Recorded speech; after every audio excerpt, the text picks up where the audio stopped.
তার মানে ঈদের সালাত শুরু হবে সূর্য ওঠার পরে।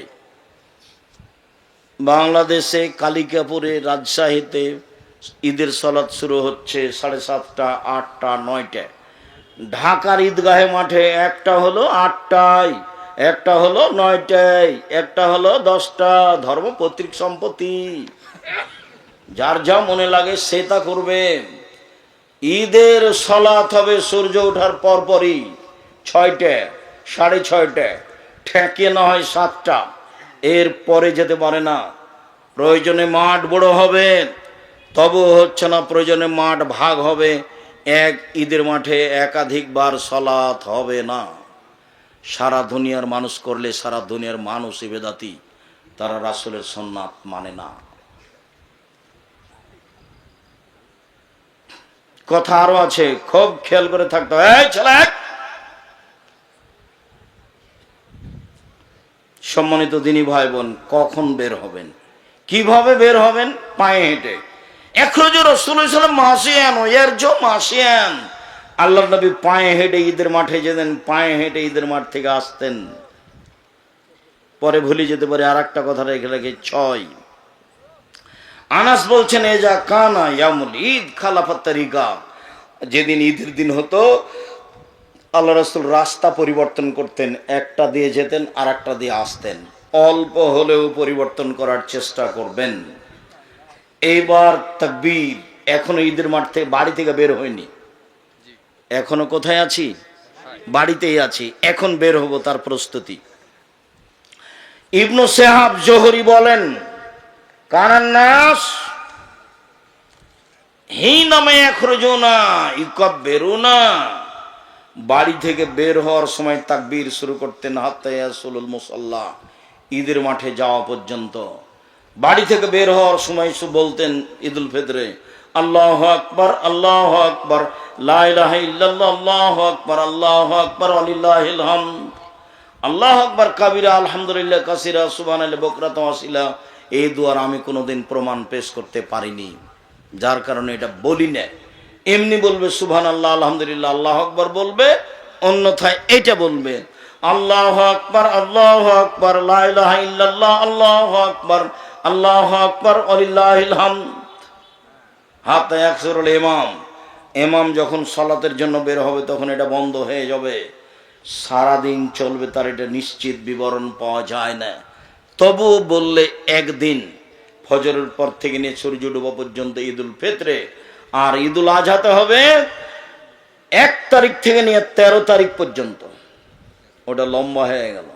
ওই 10 দিন যে খুব দামি দিন, কি দিয়ে দাম পার করবেন? দামি যে তো কি দিয়ে দাম দিবেন? 1 তারিখ থেকে 13 তারিখ পর্যন্ত চলবে। আল্লাহু আকবার, আল্লাহু আকবার, লা ইলাহা ইল্লাল্লাহ, আল্লাহু আকবার, আল্লাহু আকবার, ওয়ালিল্লাহিল হামদ।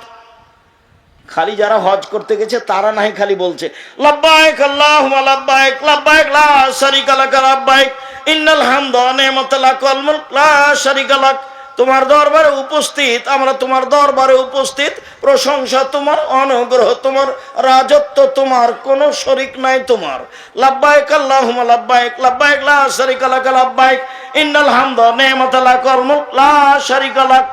ওরা না এটা বলছে, আমাদের বলার কিছু নেই, আমরা একবারে মাঠ ঘাট একাকার করে দেব। আল্লাহু আকবার, আল্লাহু আকবার, লা ইলাহা ইল্লাল্লাহ, আল্লাহু আকবার, আল্লাহু আকবার, লিল্লাহিল হামদ। ইয়াখরুজু আবু হুরায়রা আব্দুল্লাহ ইবনে উমর ইলা সুক ফিল আইয়ামিল আশর।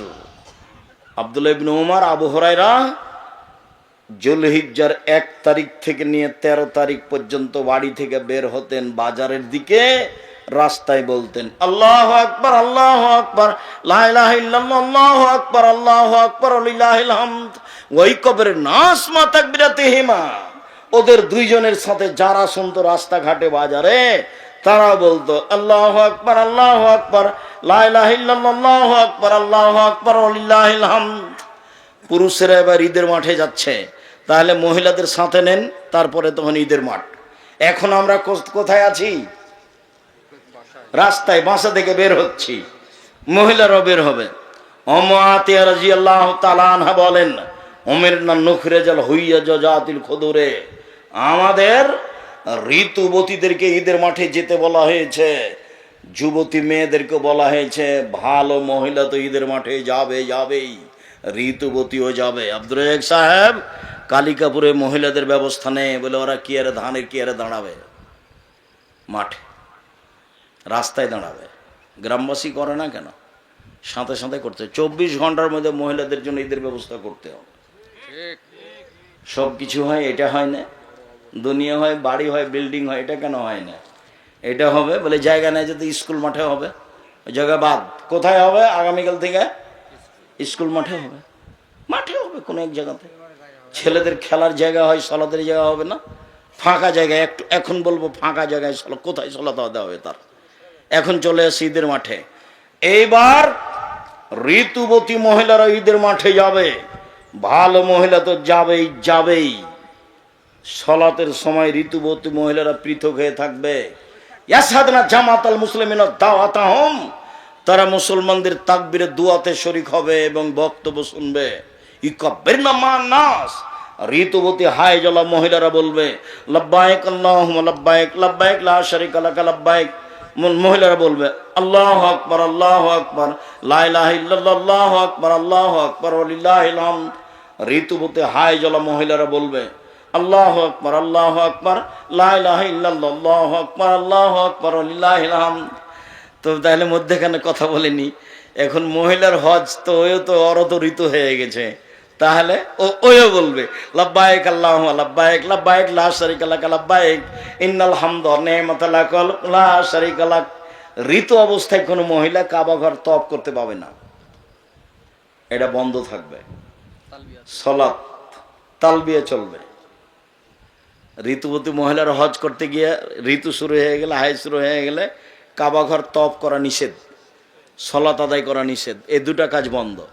বাকি কোরআন মাজিদ পড়বে, হাজিরা যা করে তাই কোরআন মাজিদ ধরে পড়বে।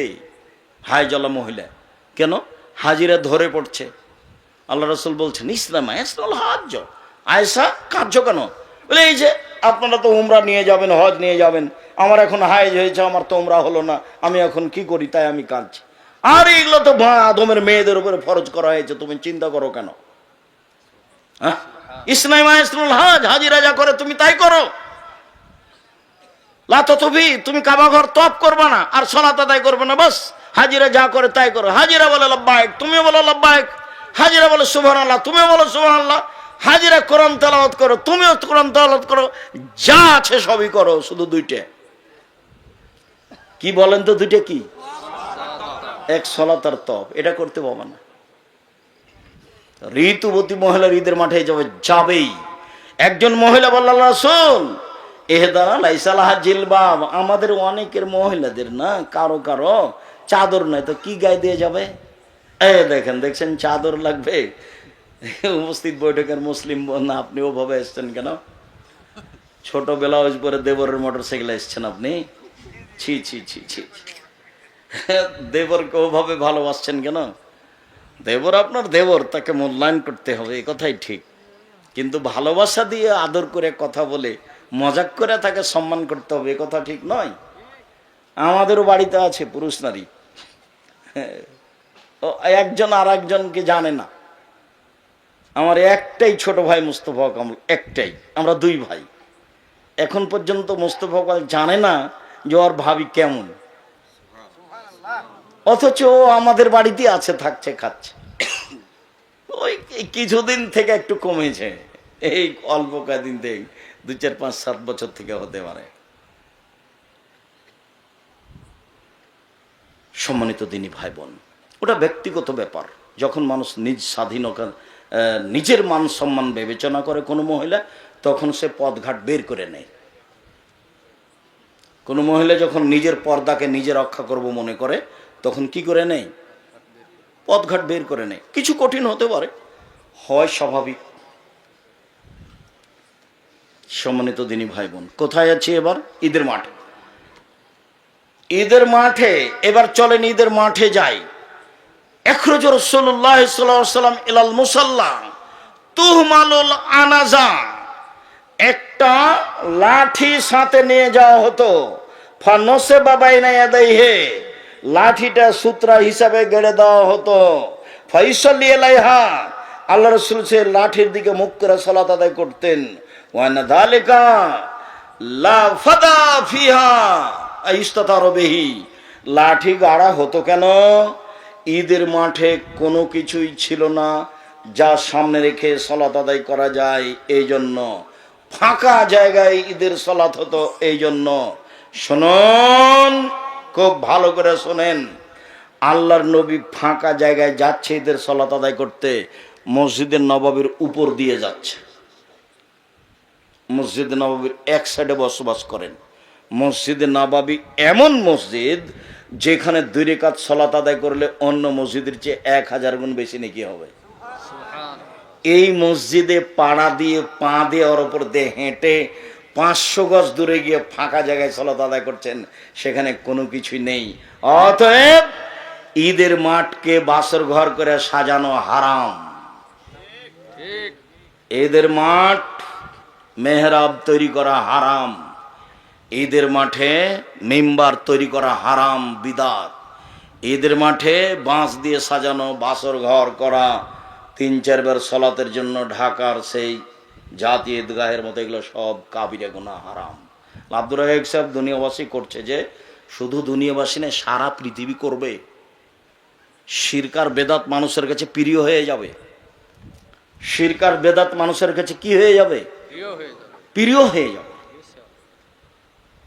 ও তো কোনো সময় বলবে না যে এভাবে কিয়াম করে, এভাবে মিলাদ করা বিদাত। ও তো ইবাদত মনে করে করছে। আপনি আহলে হাদিস মানুষ, আপনি কি কম করেন? আপনি তার চেয়ে বেশি করেন বিদাত। ওর 10টা চলে, তো আপনার যদি একটা চলে তো তার 10টা চলবে। আপনি তো বেদাত করতে খুব মজবুত। আপনি ইফতার দেরি করে করেন। আমি বলছি যে হাদিসে যা বলছে তাতে সরকারি ভাবে সূর্য ওঠার যে সময় দেওয়া আছে তার 30 মিনিট আগে হতে হবে, তাহলে হাদিসের উপর আমল হবে। তা আপনিও বলছেন যে একটু দেরি করি 3 মিনিট, তো কি হলো এটা? আপনি রমজান মাসে একবারে ডাকছেন, আপনারা একবারে আস্ত আহলে হাদিসের মসজিদে বলছে আপনারা উঠেন, সাহারি খান, আর 20 মিনিট আছে, 5 মিনিট আছে। এত মাতাব্বরি পেলেন কোথায়? কে বললো আপনাকে এগুলো? হ্যাঁ, কেউ আপনাকে কিছু বলে না? আপনার হুঁশ হয় না? ওই সময় আপনি চিল্লান তো কেউ তো তারাবি পড়ে। আমি তো জামাতে তারাবি পড়ি না। আমি তো ওই রাত্রি 10টায় বা 11টায় বা 12টায় বা 1টায় উঠে সালাত শুরু করেছি। আমি তো আজান, ফজর আজান পর্যন্ত সালাত আদায় করবো। তা আপনি যে চিল্লাচ্ছেন যে এখন 3টে বাজে আপনারা উঠেন, তারপর মাঝে মধ্যে কোরআন মাজিদ পড়ছেন, গাজাল পড়ছেন, তা আপনার গাজালের কারণে তো আমি ইবাদত করতে পারছি না। আপনি একটা আস্ত বেদাতি বদ মানুষ। আপনি বলছেন যে আমি ভালো দেখাচ্ছি, ওই ভালো রসুল দেখাননি, সাহাবী দেখানোর প্রয়োজন নাই। দিলে আজান দিতে হবে, নাহলে কিছু না। আগেকার আমার মা চাচিরা কি দেখে ভাত রান্না করতো? 3 তারা, 7 তারা, 3 তারা, এই যে সেটা করব। আপনার চিৎকার শুনতে রাজি নই, সাইরিন বাজানো শুনতে রাজি নই, আপনারা উঠেন শুনতে রাজি নই, 5 মিনিট আছে শুনতে রাজি নই। সব হারাম, সব বেদাত। ঈদের মাঠে সব কিছুই হারাম। ঈদের মাঠ নিতান্তই যদি মনে করে যে আমরা যদি না প্রাচীর দিই তাহলে দখল করে নিবে অন্যরা, তাহলে ঘেরাও প্রাচীর দিতে পারে, তাছাড়া কোনো কিছু চলবে না। কথা বোঝা যায়নি? ফাওয়াল শাইনি আব্দুহি সালাত। ঈদের মাঠে প্রথম হবে সালাত, তারপরে হবে বক্তব্য। আগে বক্তব্য হবে না, আগে বক্তব্য হবে না, আগে কেউ কিছু বলতে করতে পাবে না। প্রথম কাজ কি হবে? সালাত। সালাম ফেরার পরে ইমাম মুক্তাদিদের দিকে মুখামুখি হয়ে বক্তব্য দিবেন। বক্তব্যের এক পর্যায়ে দান করতে বলবেন। আল্লাহর নবী বললেন মহিলাদেরকে, ইয়া মাশারান নিসায়ে তাসাদ্দাকনা ফাইনুরিতুকুন্না আকসারান লিনারে, মহিলারা শোনো, তোমরা দান করো, আমি তোমাদের অধিক অংশ জাহান্নামে দেখছি। জাহান্নাম থেকে বাঁচার সবচেয়ে বড় পয়েন্ট হলো দান। আল্লাহ রাসূল বললেন, পৃথিবীর মানুষ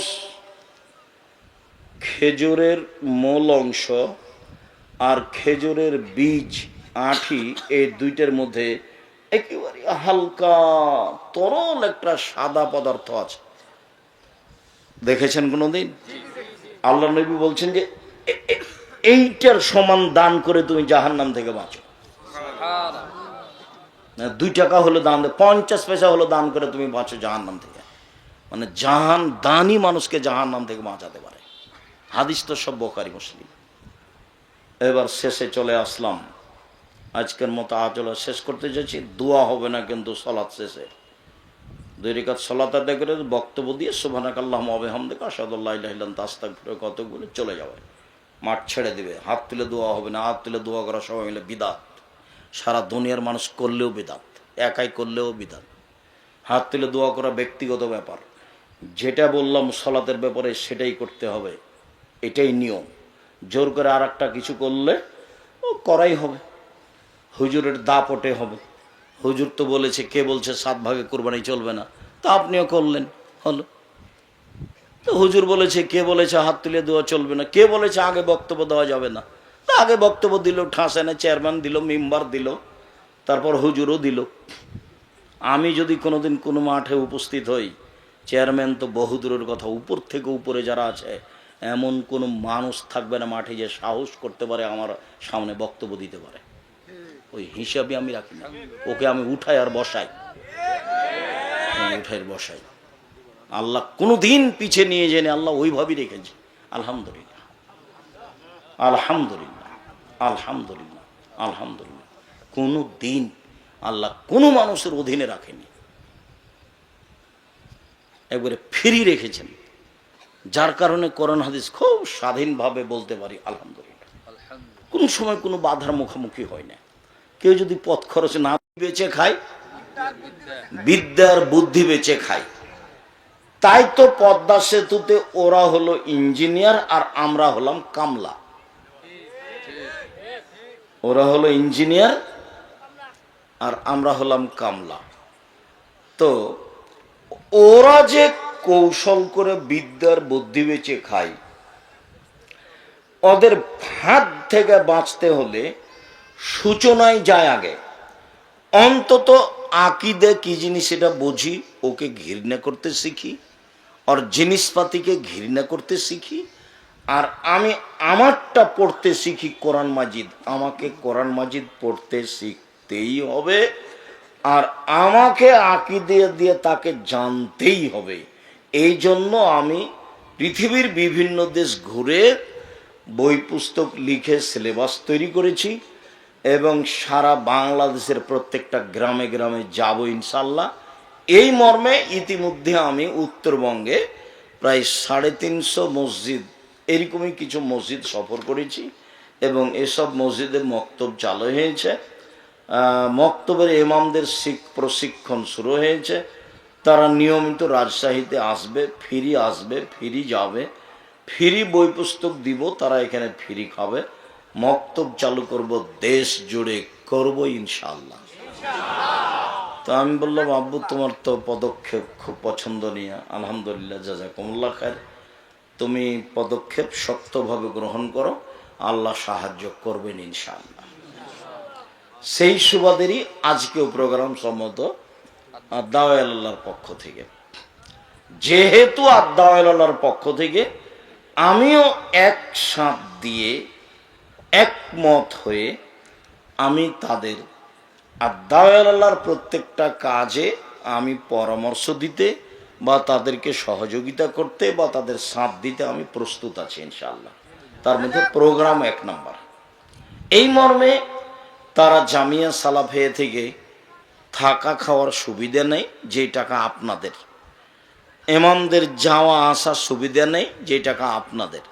জামিয়া সালাফিয়াতে সেসব লোক ইমামেরা যায় সারা দেশ থেকে, সেখানে যে খরচ আছে, আমাদের ওখানে টাকার নাই, তাকে টাকশাল নেয়, আমরা টাকা বানাই না।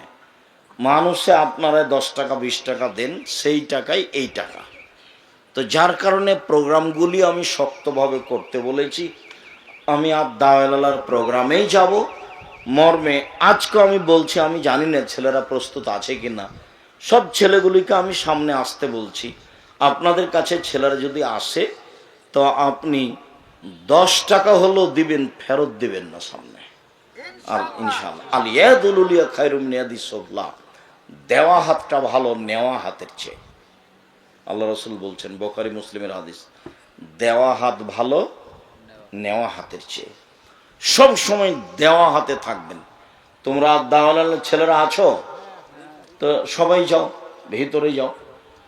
আপনাদের সামনে যাবে 2-1 মিনিট 2-4 মিনিট। আমি কথার মধ্যে আছি, যেটা কথা বলতে চেয়েছি সেটা বলবো। আমি একটা কথার মধ্যে আছি। 4টা কারণে আমি কম বয়সের মেয়েকে বিবাহ করিনি। তো ছেলেরা যখন সামনে আসবে তখন আপনাকে আমি বলি না যে এখনই 10,000 টাকা দিতে হবে। আপনাকে আমি বলি যে আপনি নিজেকে বঞ্চিত রাখবেন না। 10 টাকা হোক, 500 টাকা হোক, 50 টাকা হোক, সামনে যখন তারা আসবে তখন আপনার সামনে দিয়ে এমনি চলে যাবে, এইটা যেন হয় না, এইটুকু আপনি মাথায় রাখবেন। আর আমরা কোনোদিন দাওয়ালার পক্ষ থেকে প্রোগ্রামে আসলে আপনাদেরকে সহযোগিতা করতে বলবো, এ কথাই ঠিক ইনশাআল্লাহ। আর আপনাদের জামিয়া সালাফে এখন বর্তমানে প্রায় 5,000 ছেলে মেয়ে পড়াশোনা করে। কতটি? প্রায় 5,000। আপনাদের প্রতিষ্ঠানের শিক্ষক শিক্ষিকা প্রায় 300 জন। বাংলাদেশের শিক্ষক আছেন, ইন্ডিয়ার শিক্ষক আছেন এবং মদিনা বিশ্ববিদ্যালয়ের শিক্ষক আছেন। মদিনা বিশ্ববিদ্যালয়ের প্রফেসর, মদিনাতেই বাড়ি, এখনো আছে। কিছুদিন পরে আরো 5-6 জন আসবেন। জামিয়া সালাফে আপনাদের বিশাল সম্পদ। জামিয়া সালাফে 519 জন ইতিম আছে। কতটি? 519 জন ইতিম আছে। জামিয়া সালাফে, যেটা আপনাদের বাড়ির পাশে রাজশাহীতে, এটা 30 বিঘা জমির উপরে অবস্থান করে। এখানে একটা মসজিদ আছে যার একতলাতে 3,000 মানুষ সালাত আদায় করতে পারে, 90% জমির উপরে। আর আপনাদের যেটা জামিয়া সালাফে রূপগঞ্জ, নারায়ণগঞ্জ, ঢাকা, এটা 51 বিঘা জমির উপরে পূর্বাচলে। সেখানে একটা মসজিদ তৈরি শুরু হয়েছে, যে মসজিদের একতলাতে 10,000 মানুষ সালাত আদায় করতে পারবে। 2 একর জমির উপরে, 200 শতক জমির উপরে। ওই জমিটার এক মাথা থেকে এক মাথায় যেতে 9 পয়েন্ট কম 1 কিলোমিটার হয়। 9 পয়েন্ট কম 1 কিলোমিটার। এটা আপনাদের জামিয়া সালাফিয়া রূপগঞ্জ, নারায়ণগঞ্জ, ঢাকা, জামিয়া সালাফিয়া বরিশাল, জামিয়া সালাফিয়া দিনাজপুর, এগুলো চলমান। জামিয়া সালাফিয়া চট্টগ্রাম আরম্ভ হবে ইনশাল্লাহ কিছুদিনের মধ্যেই।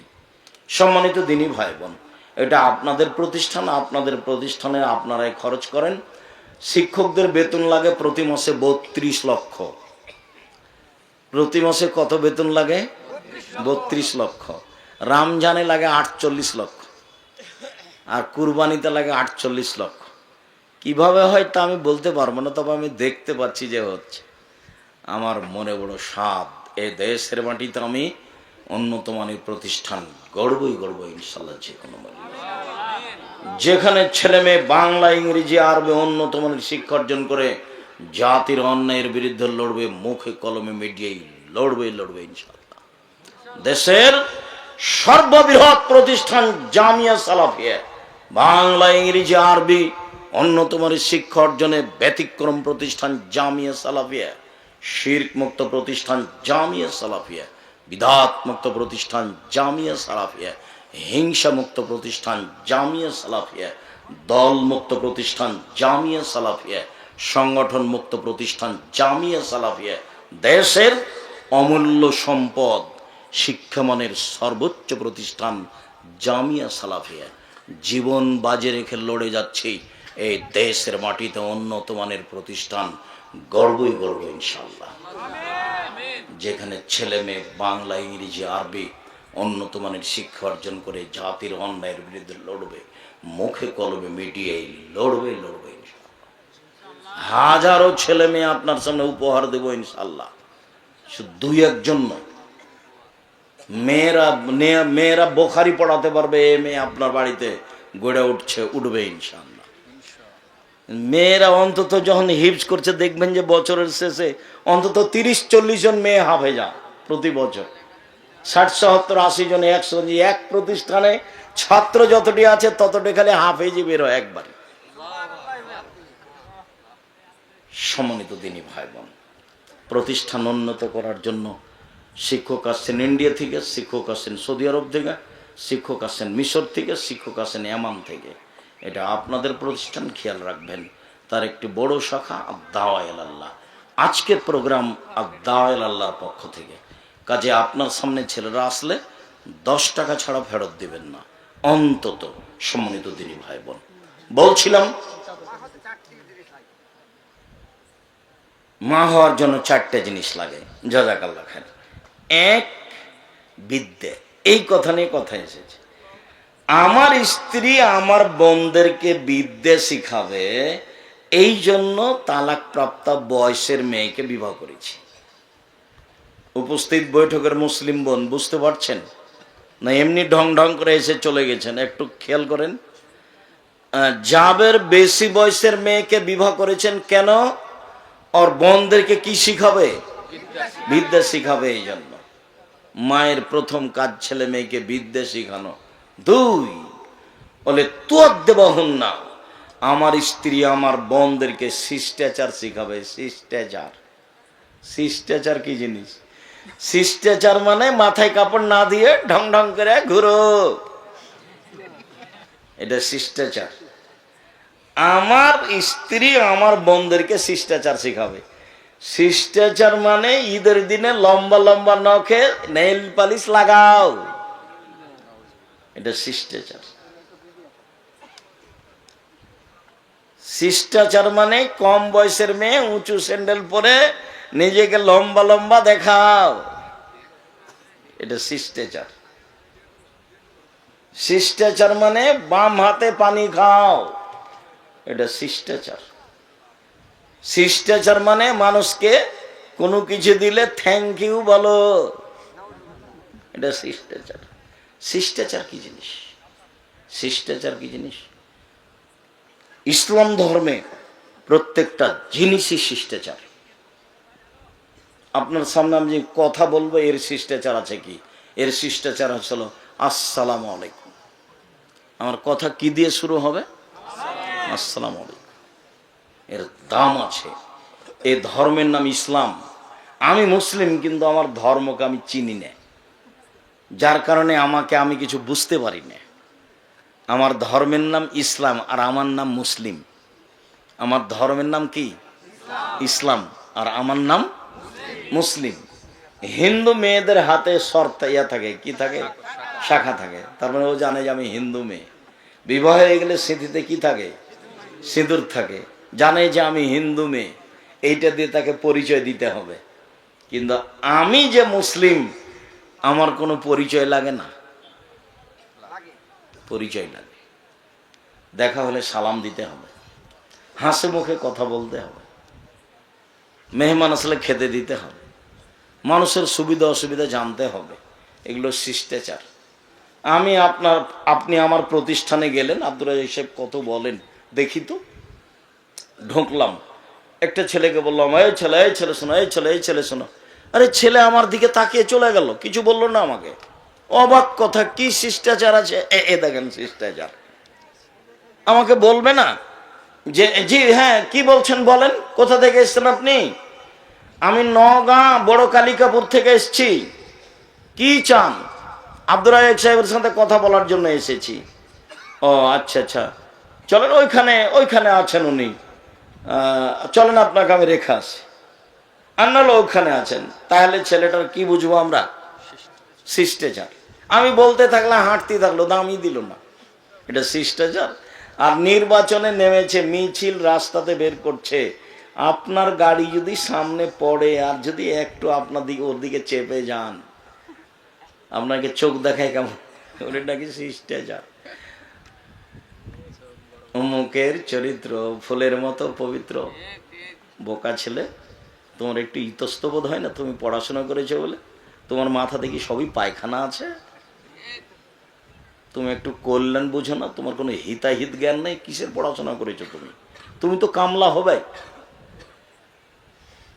তুমি তো আব্দুল্লাহর বক্তব্য এই জন্য আমিও শুনি। তোমাকে নিয়ে তার কত কথা, তুমি নিজেকেই চিনো না। না তোমার সততা আছে, না তোমার সত্যতা আছে। কি দিবা তুমি জাতিকে? কি দিতে বড় হয়েছ? সবাই বলছে যে বড় কালিকাপুরের ওই ছেলেটা বড় ডাক্তার। কি হয়েছে? লন্ডন থেকে পড়ে এসেছে, খুব বড় ডাক্তার। কোথায় ডাক্তারি করে? পিজি হাসপাতালে। কত বেতন? 3 লক্ষ টাকা বেতন। কি ঘটনা? সেদিন কালিকাপুরে আসলো, গাড়ি থেকে নামলো, দেখলাম প্যান্টটা টাকনোর নিচে আছে, দাড়ি চাঁচা আছে, গলায় টাই আছে, হাতে সিগারেট আছে। এইভাবে নামলো গাড়ি থেকে। একটু পরে দেখলাম বৌমা গাড়ি থেকে নামলো, তার স্ত্রী, হালকা হালকা গায়ে কাপড় আছে। একটু পরে দেখলাম নাতনি, সে লোকের মেয়েটা গাড়ি থেকে নামলো, গায়ে তেমন কোনো কাপড় নেই।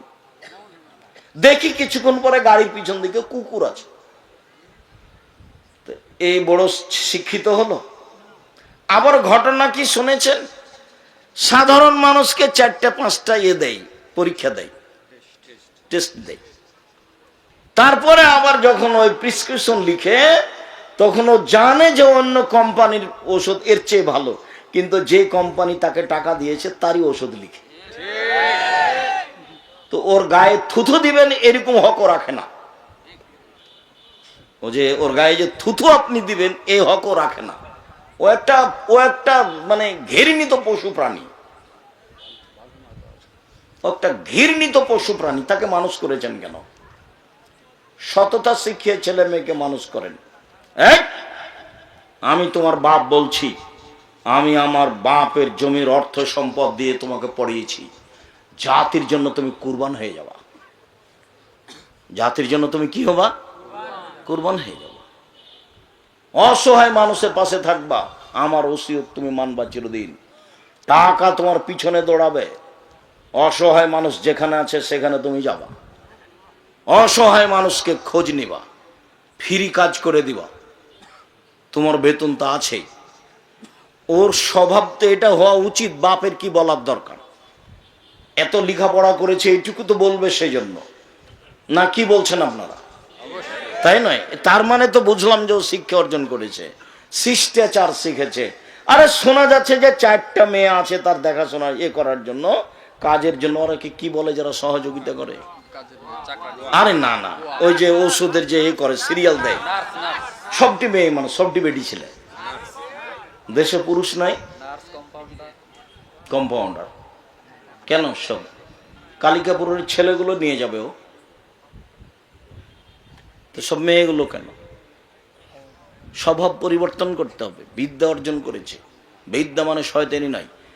বিদ্যা শিখিয়ে দিল, শিষ্টাচার শিখিয়ে দিল। 3, আমার স্ত্রী যেন আমার বোনদের মাথার চুল চিরুনি করে দেয়, সাজগোজ করে রাখে। 4, আমার বোনদের উপরে পাহারা দিতে হবে। আমার স্ত্রী আমার বোনদের জন্য পাহারাদার। উপস্থিত বৈঠকের মুসলিম বোন, আপনি আপনার মেয়েটার পাহারাদার।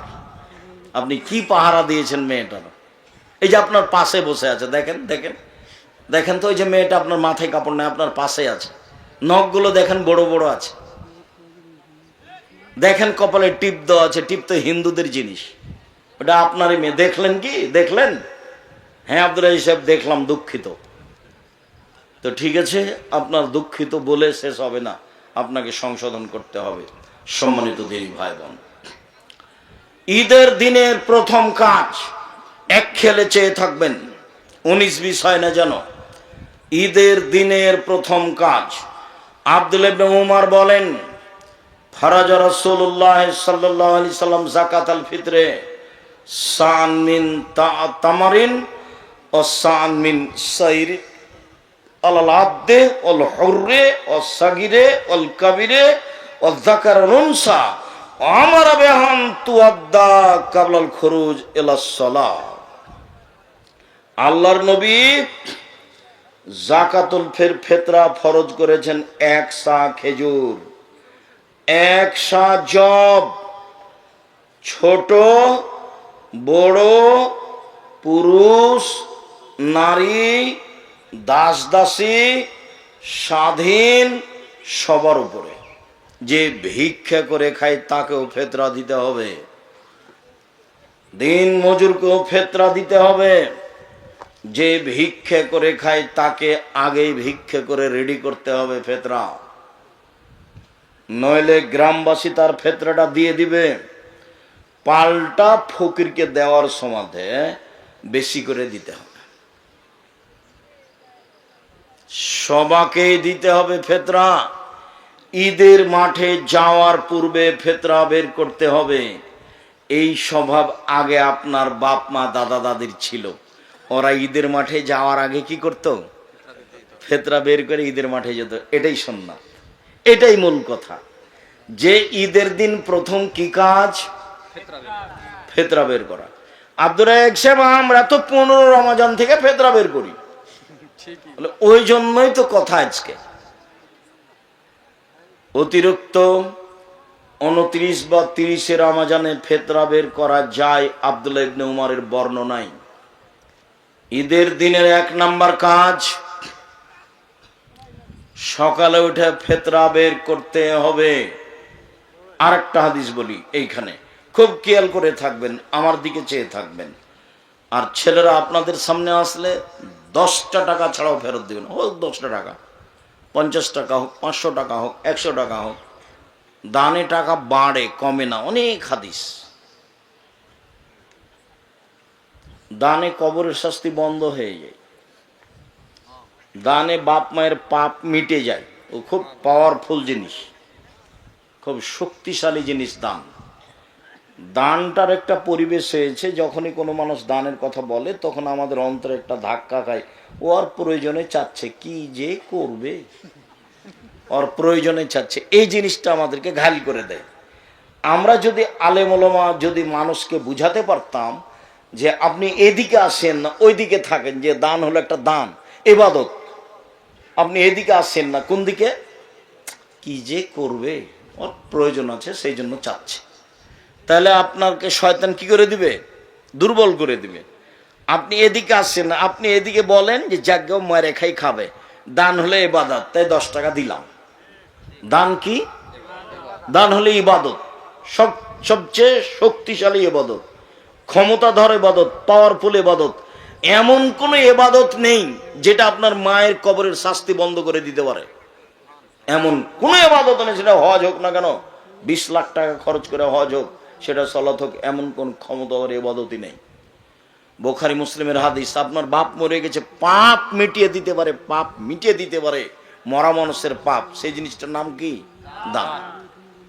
একটা ভিন্ন ধরনের ইবাদত। এটা জাতিকে বুঝাতে শিখতে হতো, কিন্তু আমাদের দুর্বলতার কারণে আমরা জাতিকে এটা বুঝাতে পারলাম না। যখনই দানের কথা বলা হলো তখনই তার মনটাতে একটা ভেঙে আঘাত লেগে গেল। ওর প্রয়োজনে চাচ্ছে, কি যে করবে, খাবে কি মেরে খাবে কে জানে। এটা হচ্ছেও তাই, অনেক জায়গাতে তাই হচ্ছে, যার কারণে মনটা দুর্বল হয়ে যায়। প্রথম কাজ। আর একটা হাদিস বলি এখানে, আবু সাঈদ খুদরি রাদিয়াল্লাহু তাআলা আনহু বলেন, কুন্না নুখরিজু যাকাতাল ফিতরে, আমরা ফেতরা বের করতাম, সান মিন তামিন, 1 সা খাদ্য, সান মিন তামরিন, 1 সা খেজুর, সান মিন জববিন, সান মিন শাইরিন, 1 সা জব, সান মিন আকিতিন, 1 সা পনির, সান মিন জববিন, 1 সা কিসমিস। খাদ্য আছে 1 নম্বরে। সারা পৃথিবীতে যেখানে যারা খায় যা, তা দিবে 1 সা। 1 সা হলো একটা পরিমাপ, এইটা হলো একটা পাত্র। এইটা মদিনা থেকে কিনে নিয়ে এসে যদি কালিকাপুর গ্রামে চাউল মাপেন, তাহলে 2 কেজি 400 বা 2.5 কেজি ধরবে। আর ইরাক থেকে নিয়ে এসে যদি মাপেন, তাহলে তো 3.5 কেজি ধরবে। কত ধরবে? 3.5 কেজি ধরবে। এক একটা 19-20 একটা পরিমাপ। তা আমরা মদিনার মাপে বলেছি 2.5 কেজি চাউল মাথা পিছু। কেউ ওকে কমিয়ে আরো কম করতে বলে, যেমন আকরামুজ্জামান বিন আব্দুস সালাম 2 কেজি 400 গ্রামের কথা বলেন, হতেও পারে কম। আচ্ছা, তো আবু সাঈদ খুদরি বলছেন, ফালাম নাজাল নুখরিজুহু, এইভাবে দিতেই থাকি। কাদেমা মুআবিয়া হাজ্জান মুতামিরান, মুআবিয়া সিরিয়া থেকে আসলেন হজ করার জন্য বা উমরা করার জন্য। ফাকাল্লামা মান নাস আলাল মিম্বার, তিনি এসে মিম্বারে উঠে জনগণের সামনে বক্তব্য দিলেন। ফাকানা ফিমা কাল্লামান নাস বেহি, সেদিন তিনি বক্তব্যে বলেছিলেন, জনগণ, আমি মুআবিয়া ইন্নী আরা আন্না মুদাইনে মিন সামারাই শাম তাদেলো সানমিন তামারিন, সিরিয়ার অর্ধশা গমের মূল্য যা মদিনার 1 শা খেজুরের মূল্য, তাই আমি মুআবিয়া মনে করি। পৃথিবীর মানুষ শুনে রেখো, ঐতিহাসিক ভাষণ দিলেন প্রেসিডেন্ট মুআবিয়া সিরিয়া থেকে এসে মদিনার লোকের সামনে। তিনি ভাষণে বললেন, জনগণ শুনে রেখো, আমি মনে করি সিরিয়ার অর্ধশা গম মদিনার 1 শা খেজুরের সমান। তার মানে তিনি মূল্য হিসাবে গমের দাম বেশি, সিরিয়ার গম, আর মদিনার খেজুরের দাম কম। অতএব কেউ যদি গম দেয় অর্ধশা দিবে, খেজুর দিলে 1 শা দিবে। ফাক হাজার নাস, জনগণ এটা গ্রহণ করে নিল। জনগণ দেখলো বেশ অল্পতেই পার হয়ে যাচ্ছি, জনগণ গ্রহণ করে নিল।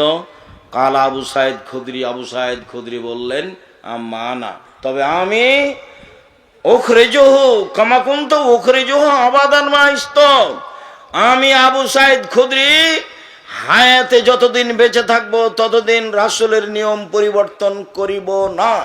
আমি 1 শাই দিব, গম দিলে 1 শা, জব দিলে 1 শা, চাউল দিলে 1 শা, আটা দিলে 1 শা, পনির দিলে 1 শা, পৃথিবীর যে কোনো খাদ্য বের করলে আমি 1 শাই দিব, তার 19-20 করব না যতদিন আমি হায়াতে বেঁচে আছি।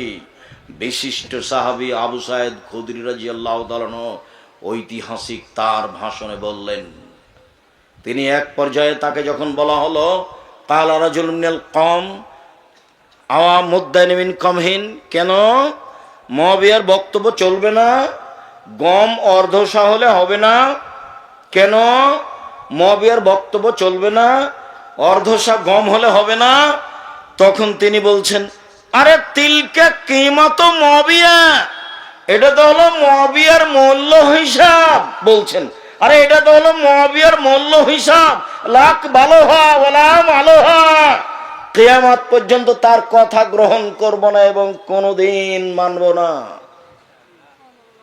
দেশের প্রেসিডেন্ট সিরিয়ার মুআবিয়া রাসূলের হাদিসের বিপরীত বুঝেছেন আবু সাইদ খুদরি, যার কারণে তার সামনে উল্টে দিলেন আবু সাইদ খুদরি, বিশিষ্ট সাহাবী। আমি আব্দুর রাজ্জাক বিন ইউসুফ জাতিকে বলে যাচ্ছি, জাতির উদ্দেশ্যে রাসূল সাল্লাল্লাহু আলাইহি ওয়াসাল্লামের কথা বলে যাচ্ছি, যতদিন দেহে শ্বাস থাকবে ততদিন 1 শাই ফেতরা বের করবেন ইনশাআল্লাহ। ভবিষ্যতে কোনোদিন মূল্য বের করবেন না। সারা পৃথিবীর মানুষ যদি মূল্য দেয় তবু আপনি একাই দিবেন ফেতরা শস্য। কাবা ঘর, মক্কা, মদিনা, সৌদি আরব, কুয়েত, কাতার, বাহরাইন, সারা পৃথিবীর মানুষ যদি টাকা দেয় তবু আপনি শস্য দিবেন। আমি আব্দুর রাজ্জাক বিন ইউসুফ বলছি, আমার দেহে শ্বাস থাকাকালীন আমি 1 শা ফেতরাই দিব। সারা দুনিয়ার মানুষ যদি টাকা দেয় তবু টাকা দিয়ে ফেতরা আদায় হবে না। আমি বলেছিলাম সব কাবা ঘর কেন, সারা পৃথিবীর মানুষ যদি মাস্ক পরে করোনা থেকে বাঁচার জন্য, আমি আব্দুর রাজ্জাক বিন ইউসুফ করোনা থেকে বাঁচার জন্য মাস্ক ব্যবহার করব না। সারা পৃথিবীর সব মসজিদে যদি 3 ফুট পর পর সালাত হয়, আমি যদি আমার মসজিদে বাইতুল হাম জামে মসজিদে 3 ফুট পর পর সালাত আদায় করতে হয় বলে জরুরি ঘোষণা হয়, তাহলে আমি বাড়িতে সালাত আদায় করব আহাল পরিবার নিয়ে, পায়ের সাথে পা মিলিয়েই পড়ব, 3 ফুট পর পর পড়ব না। কোনো দিন পরিবর্তন হওয়া লাগেনি। যারা একবার বলছিল জোর করে, এমন করে মুখখান চুপসি লেগে গেছে, কথা বলে না। আরে মাওলানা সাহেব, তোমার সুলিও হয়নি, ফাঁসিও হয়নি। পৃথিবীর কোন সরকার কোন আলেমকে ফাঁসি দেয়নি। আলেম মাওলানা সাহেব আগে বলছেন, এই 3 ফুট পর পর, 3 ফুট পর পর। ধর্ম কি তোর আপের? 3 ফুট পর পর কিসের? মাস্ক এখন লাগান, এই যে বালু আছে, ধুলা আছে, রাত দিন এখন মাস্ক ব্যবহার করেন, সব সময় করেন মাস্ক ব্যবহার, ধুলা ভালো এসে নাকে ঢোকে। করোনা থেকে বাঁচার জন্য মাস্ক ব্যবহার করবেন কেন? করোনা আমার জন্য হবে কি না পৃথিবী সৃষ্টির 50,000 বছর পূর্বে লেখা আছে। যেদিন করোনার এই ঘোষণা হলো সেদিন আমি বললাম কারো করোনা হলে আমি আব্দুর রাজ্জাক বিন ইউসুফ তার সাথে এক প্লেটে খেতে প্রস্তুত।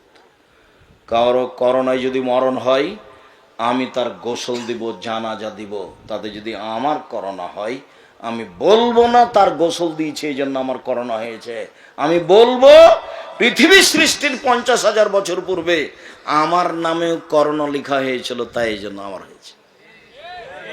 নইলে মেডিকেলে ওই সম্পর্কে দেখেছেন যে ছেলে মেয়ে পাশে যাচ্ছে না, করোনা ধরে নেবে সেই জন্য।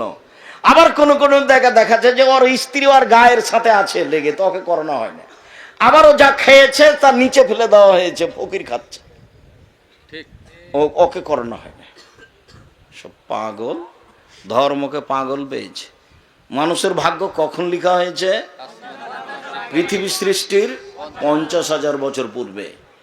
সেদিন আল্লাহ রসুল বলছেন কাতাবা হায়াতাহা মাউতাহা রিজকাহা মাসায়বা, সেদিন মরণ, জীবন, রুজি, রোগ ব্যাধি, করোনা লিখা হয়ে গেছে। সতর্কতার সাথে মানুষ যদি বেঁচে যেত তাহলে ঢাকা যমুনা ফিউচার পার্কের মালিক করোনায় মরতো না। কেন? তারা দেশের পানি খায় না, তারা দেশের পানি খেত না।